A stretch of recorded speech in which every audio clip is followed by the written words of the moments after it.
نحمدہ و نصلی علی رسول کریم بسم اللہ الرحمن الرحیم۔ اللہ کی توحید کے بعد سب سے بڑا حکم جو اللہ جل شانہ کا ہماری طرف متوجہ ہوتا ہے وہ ہے نماز۔ کہا جاتا ہے نماز مومن کی معراج ہے۔ اللہ نے تمام احکامات آسمان سے زمین کی طرف بھیجے، نماز کے لیے اللہ جل شانہ نے حضور صلی اللہ علیہ وسلم کو آسمان پہ بلایا اور فرمایا کہ حضور علیہ السلام نے فرمایا میں نے تو معراج دیکھ لی، میں تو آگے آپ سے ملنے۔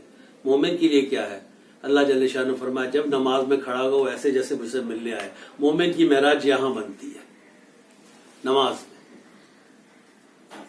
ہر چیز جو ہے اس کا حساب ہوگا، اور نماز کا خاص طور پہ اچھی اور پوری نکل آئی، باقی سارے اعمال کم۔ ایک حدیث کا مفہوم میرے پاس کئی حدیث ہیں، ان کا مجموعہ کر کے اجتماعی طور پہ آپ کے سامنے عرض کرتا ہوں انشاءاللہ۔ اللہ مجھے بھی عمل کی توفیق عطا فرمائے کہ بندہ جب ہاتھ اٹھاتا ہے نماز کے لیے، کتب حدیث کے اندر لکھا ہے، مفہوم عرض کر رہا ہوں، ہاتھ اٹھاتا ہے یوں کانوں تک لے جاتا ہے، یہ اشارہ اس بات کا یہ دیکھ اللہ میں نے دنیا ساری تیرے علاوہ پیچھے ڈال دی، اب تو اور میں ہیں۔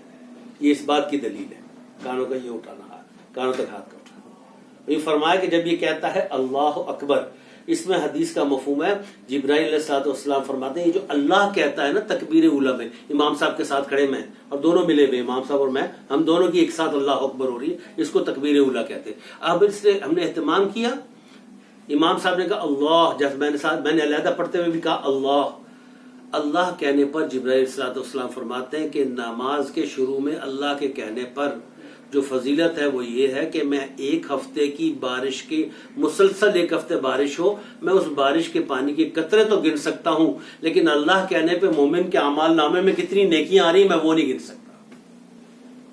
اور پھر جب وہ کہتا ہے اکبر، تو جبرائیل علیہ السلام فرماتے ہیں کہ جب بندہ کہتا ہے اکبر، ایک مہینے، وہاں ایک ہفتہ تھا اب ایک مہینہ آ گیا، فرمایا ایک مہینے کی بارش کے قطرے میں گن سکتا ہوں، اللہ نے اتنی صلاحیت مجھے دی ہے، لیکن اس اکبر کہنے پر مومن کے اعمال نامے میں جو نیکیاں آ رہی وہ میں نہیں گن سکتا۔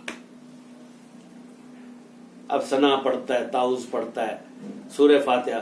حدیث کا مفہوم ہے نماز میں جس نے سورہ فاتحہ کا اہتمام کیا، اللہ جل شانہ من والو اسے 100 قرآن پاک ختم کرنے کا اجر عطا فرماتے ہیں۔ اللہ اکبر، رکوع میں چلا گیا۔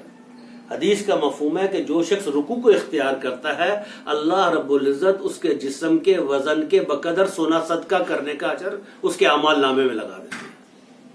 اب میرا وزن اس وقت 104 kg ہے، جتنے رکوع کروں گا آج اتنی دفعہ 104 kg سونا صدقہ کرنے کا اجر میرے اعمال نامے میں آ جائے گا۔ اب رکوع سے کھڑا ہوتا ہے اور رکوع سے کھڑا ہو کے کہتا ہے سمع اللہ لمن حمدہ ربنا لک الحمد۔ یہ ربنا لک الحمد کہنے پر اللہ رب العزت کی وہ پیار کی نگاہ اس بندے پر پڑتی ہے جو پہلے کبھی نہیں پڑی ہوتی۔ اب یہ چلا جاتا ہے سجدے کے اندر۔ سجدے میں جیسے ہی سجدے کو اختیار کرتا ہے، حدیث کا مفہوم ہے کہ بندے سر تو نے رکھا زمین پہ مسجد کے پر یا کسی جگہ پر، تو نے سجدہ سر وہاں رکھا ہے، لیکن حقیقت میں سجدے میں تو نے سر اپنا اللہ کے قدموں میں رکھا ہے۔ سجدے کی کیفیت میں جتنا بندہ اللہ سے نزدیک ہوتا ہے، اس سے زیادہ نزدیک کسی اور شکل میں ہوتا ہی نہیں۔ جیسے میں نے بہت سارے اللہ والوں کو دیکھا کہ سجدے میں دعا مانگا کرتے تھے، اللہ کو راضی کیا کرتے تھے، اللہ کو بناتے تھے، اور پھر اس کے بعد جناب بیٹھ گیا اتحیات میں۔ حدیث کا مفہوم ہے جس نے اتحیات کو اختیار کیا، جنت کے باغوں میں سے ایک درخت پر بیٹھا ہوا پرندہ جنت کی نہر کے اندر چھلانگ مارتا ہے، باہر نکل کے پروں کو پھڑ پھڑاتا ہے، اس کے پروں سے جتنے قطرے گرتے ہیں انہی سے ایک ایک فرشتہ جنم لیتا ہے اور اس اتحیات پڑھنے والے کے لیے مغفرت کی دعا کرتا ہے۔ اب یہ پڑھتا ہے درود شریف، درود ابراہیمی پڑھتا ہے نماز میں، آخر ختم کرتے ہوئے نماز کو۔ حدیث کا مفہوم ہے جس نے درود کو اختیار کیا، اللہ جل شانہ اس کے 10 گناہ معاف فرمائیں گے، 10 نیکیاں عطا فرمائیں گے، 10 جنت کے درجات بلند کریں گے۔ دائیں طرف سلام پھیرتا ہے، السلام علیکم ورحمۃ اللہ، اللہ جنت کے سارے دروازے اس کے لیے کھول دیتے ہیں۔ بائیں طرف سلام پھیرتا ہے، السلام علیکم ورحمۃ اللہ، جہنم کے سارے دروازے اللہ اس کے لیے بند کر دیتے ہیں۔ اور پھر یہ کہتا ہے ایک دفعہ اللہ اکبر، اور 3 دفعہ کہتا ہے استغفر اللہ استغفر اللہ استغفر اللہ۔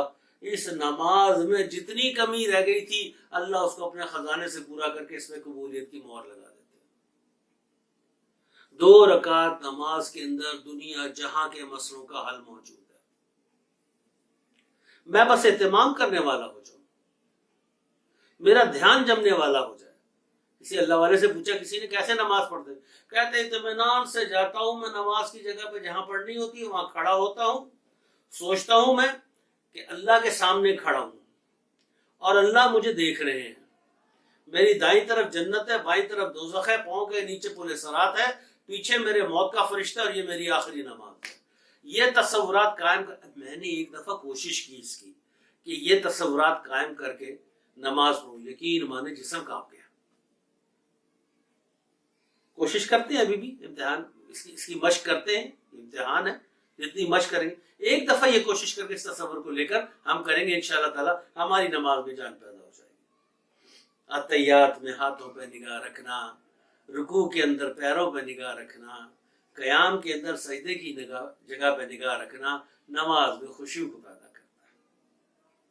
بڑے مزے میں نے ایک دفعہ دیکھا، اللہ کے دھیان کے اوپر میں بات کر رہا ہوں کہ نماز میں اللہ کا دھیان مجھے رہے، 3 دفعہ اللہ پاک پکارتے ہیں نماز کے اندر، اگر دھیان ہمارا کہیں اور چلا جائے نماز کے اندر، اے نمازی تو کہاں چلا گیا، مجھ سے بھی زیادہ حسین چیز تجھے مل گئی ہے جہاں گم ہو گیا۔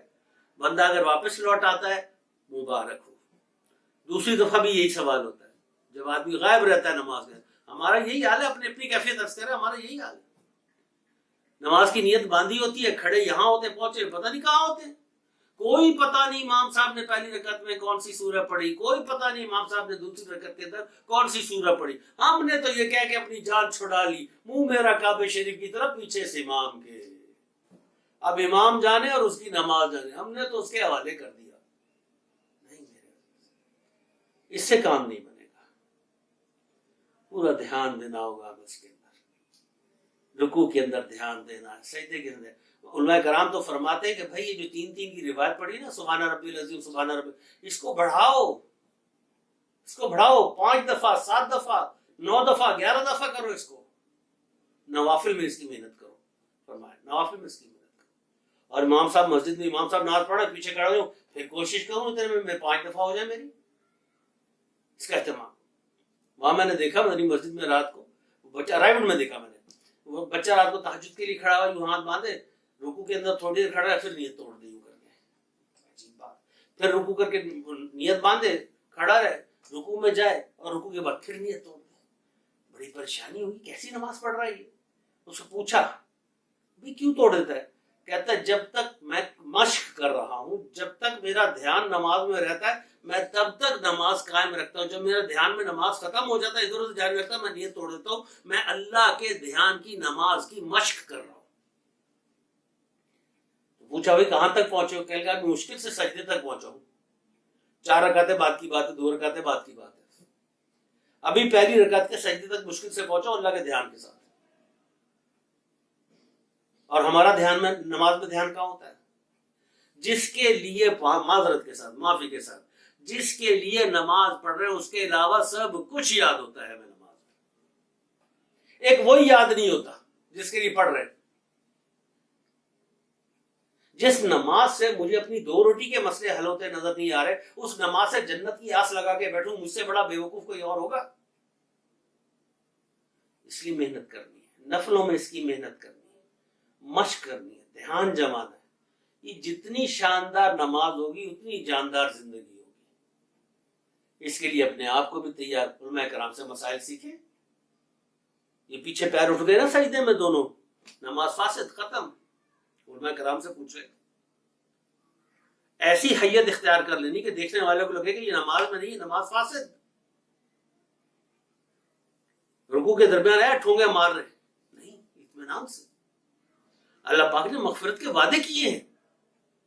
اچھا یہ نماز اگر خوبصورت ہوگی، فرض کریں، یہ کس کے کام آئے گی؟ اللہ کی عزت بڑھائے گی، ہمارے کام آئے گی، ہمارے درجات بلند کرنے کے لیے۔